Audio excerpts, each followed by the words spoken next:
കൊമ്പൻപാറയിൽ കാട്ടാന ആക്രമണത്തിൽ ഒരാൾ കൂടി മരിച്ച സാഹചര്യത്തിൽ ഉന്നതതല യോഗം വിളിച്ച് വനം മന്ത്രി എ.കെ. ശശീന്ദ്രൻ. നാളെ തിരുവനന്തപുരത്ത് വെച്ചാണ് യോഗം. വന്യജീവി ആക്രമണങ്ങൾ തടയാനുള്ള നടപടികൾ ചർച്ച ചെയ്യും.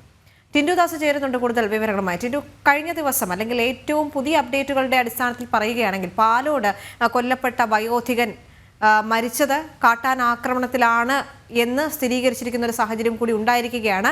സംസ്ഥാനത്തുടനീളം വന്യജീവി ശല്യം രൂക്ഷമാവുകയാണ്. മാത്രവുമല്ല, ജനങ്ങളുടെ ജീവന് ഭീഷണി തുടരുന്നു പല സ്ഥലങ്ങളിൽ ഇപ്പോഴും എന്ന് പറയുമ്പോൾ അത് ചെറിയൊരു കാര്യമല്ല. ഇതുമായി ബന്ധപ്പെട്ട് കൂടുതൽ പ്രതിഷേധ പ്രകടനങ്ങൾ പല ഭാഗത്തു നിന്നും ഉയർന്നു വരുന്ന സാഹചര്യത്തിൽ തന്നെയാണ് നാളെ തിരുവനന്തപുരത്ത് യോഗം ചേരുന്നത്. യോഗം എത്രത്തോളം നിർണായകമാണ്?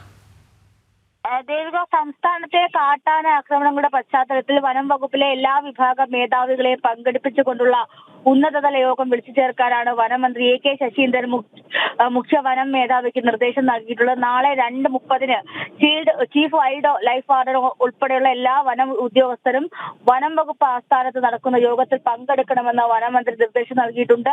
സാധാരണയായി വന്യജീവി വിഷയവുമായി ബന്ധപ്പെട്ട് ഫീൽഡ് ഡ്യൂട്ടിയിൽ പങ്കെടുക്കേണ്ടതില്ലാത്ത സോഷ്യൽ ഫോറസ്റ്റ് സെൻട്രിക് ഗവേഷണം തുടങ്ങിയ എല്ലാ വിഭാഗങ്ങളും സംയുക്തമായി തന്നെ ഈ ചർച്ചയിൽ പങ്കുചേരണമെന്നും അറിയിച്ചിട്ടുണ്ട്. പട്രോളിംഗ് ശക്തിപ്പെടുത്താനായിരിക്കും തീരുമാനമുണ്ടാകുക. അതോടൊപ്പം തന്നെ വനം വകുപ്പിൽ നിലവിലുള്ള RRT വിഭാഗങ്ങളിലും മറ്റ് ഫീൽഡ് ഡ്യൂട്ടി ചെയ്യുന്ന വിഭാഗങ്ങളിലും ആവശ്യമത്ര ഉദ്യോഗസ്ഥരുടെ സേവനം ലഭ്യമാകാത്തതിലാണ് ഇത്തരത്തിൽ എല്ലാ വിഭാഗങ്ങളെ ഉൾപ്പെടുത്തുന്ന കാര്യവും ആലോചിക്കുന്നത്. അപ്പോൾ സംസ്ഥാനത്ത് ഇത്തരത്തിലുള്ള വന്യജീവി ആക്രമണങ്ങളിലെ മരണങ്ങൾ വ്യാപകമാകുന്നതിനിടയിലാണ് വനംവകുപ്പ് മന്ത്രിയുടെ നേതൃത്വത്തിൽ ഇത്തരത്തിൽ യോഗം വിളിച്ചു ചേർക്കാനായിട്ട് അറിയിച്ചിട്ടുള്ളത്. എന്തായാലും ഇതിലൊരു നിർണായകമായിട്ടുള്ള തീരുമാനം ഉണ്ടാകുമെന്ന് നമ്മൾ പ്രതീക്ഷിക്കുന്നുണ്ട്. അതോടൊപ്പം തന്നെ തദ്ദേശീയ നാട്ടുകാരെയും യുവാക്കളെയും അടങ്ങുന്ന സന്നദ്ധ പ്രവർത്തകരെ ഉൾപ്പെടുത്തിക്കൊണ്ട് പ്രൈമറി റെസ്പോൺസ് ടീം അഥവാ PRT എന്ന പേരിൽ ഒരു പ്രത്യേക സംഘത്തെ ഇത്തരത്തിലുള്ള ആക്രമണങ്ങൾ തടയാനുള്ള രൂപീകരണത്തിലേക്കും കടക്കുമെന്നാണ് പ്രതീക്ഷിക്കുന്നത്. അപ്പൊ നാളെ ചേർന്ന യോഗത്തിന് ശേഷം ഇത്തരത്തിലുള്ള തീരുമാനങ്ങളൊക്കെ ഉണ്ടാകുമെന്ന് പ്രതീക്ഷിക്കുന്നത്. ദേവിക, സമഗ്രമായ റിപ്പോർട്ട് നൽകിയത് ടിൻഡു ദാസ്.